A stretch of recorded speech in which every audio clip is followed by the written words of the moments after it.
பழனிக்கு பொண்ணு பார்க்க போன இடத்துல பொண்ணுக்கு பழனிய ரொம்ப பிடிச்சு போச்சு. அதனால பாண்டியன் எல்லாத்தையும் பேசி முடிச்சுட்டு வீட்டுக்கு வர்றாரு. வீட்டுக்குள்ள போகாம வெளியே நின்னுக்கிட்டு பாண்டியன் பழனியோட அண்ணன் தம்பி கிட்ட சொல்லணும்னு ஆசைப்பட்டு வெளியே நின்னு பேசுறாரு. பழனி சொல்றாரு பாண்டியனை பார்த்து, மச்சான் நாளைக்கு காலையில போய் நானே பொறுமையா பேசிக்கிறேனே, இப்ப எதுவும் பேசிக்க வேணாம் மச்சான்.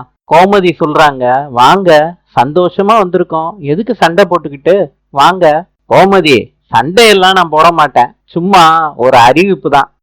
இருமா அப்பா பேசிட்டு வரட்டும். பாண்டியன் சத்தம் போட்டு சொல்றாரு, அதாவது உன் பொண்டாட்டியோட தம்பிக்கு சில பேரு கல்யாணம் பண்ணி வைக்க முடியாதுன்னு சொன்னாகல்ல, உன் மச்சான் பழனிக்கு கல்யாணம் பண்ணி வைக்க முடியாதுன்னு சொன்னாகல்ல. கோமதி, பேசினவங்க மூக்கெல்லாம் உடையிற மாதிரி பழனிக்கு பொண்ணு பார்த்து முடிச்சிட்டோம். வர்ற ஞாயிற்றுக்கிழமை நிச்சயத்துக்கு நாளும் குறிச்சாச்சு. கோமதி சொல்றாங்க, சொல்லிட்டீங்கல்ல, வாங்க போலாம். இதில் சொல்றாங்க, நீ ஏமா பயப்படுற, சண்டை கிண்டை போட்டுருவோன்னு பயப்படாதம்மா. கோமதி சொல்றாங்க, சண்டையெல்லாம் எப்பயும் போடுறதாண்டா, இதுக்கெல்லாம் உங்க அம்மா பயப்பட மாட்டேன்டா, இன்னைக்கு சண்டை போட வேண்டான்னு நினைக்கிறேன்டா. பாண்டியன் சொல்றாரு, கோமதி, நானும் சண்டை போடுற மாதிரி ஐடியால எல்லாம் இல்ல, சொல்ல வந்ததை ஒழுங்கா சொல்ல விட. ஐயோ உங்க அப்பாவை பாருடா டே. பாண்டியன் சொல்றாரு, முத்து மாரியம்மன் கோயில்ல வச்சுதான் நிச்சயதார்த்தம், நிச்சயம் முடிஞ்ச கையோட கல்யாணத்துக்கும் நாள் குறிக்க போறோம். என் பையன் சரவணன் கல்யாணத்தை எப்படி நடத்தினேனோ அதே மாதிரி சிறப்பா பழனிவேல் கல்யாணத்தையும் நடத்துவேன். முத்துவேலும் சக்திவேலும் வீட்டுல சாப்பிட்டுக்கிட்டு இருக்கப்ப இந்த சவுண்ட்லாம் அவங்களுக்கு கேக்குது. பழனிவேலோட அம்மாவுக்கு ரொம்ப சந்தோஷமா இருந்துச்சு. இந்த விஷயத்த கேட்ட உடனே அவங்க சந்தோஷப்படுறாங்க. முத்துவேலும் சக்திவேலும் கடுப்பாயி எந்திரிச்சு போறாங்க.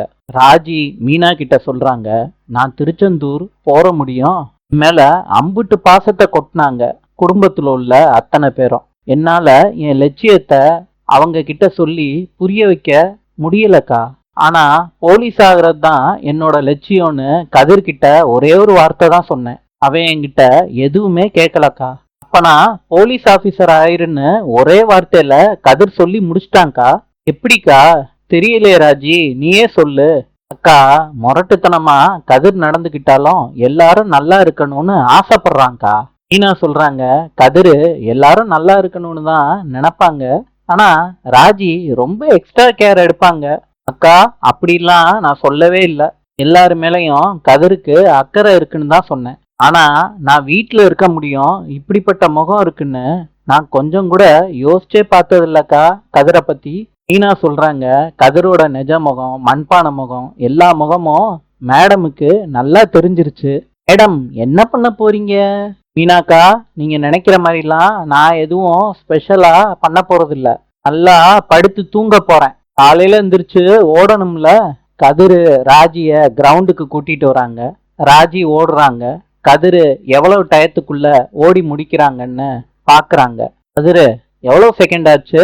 ராஜி, கரெக்டா 60 செகண்ட்.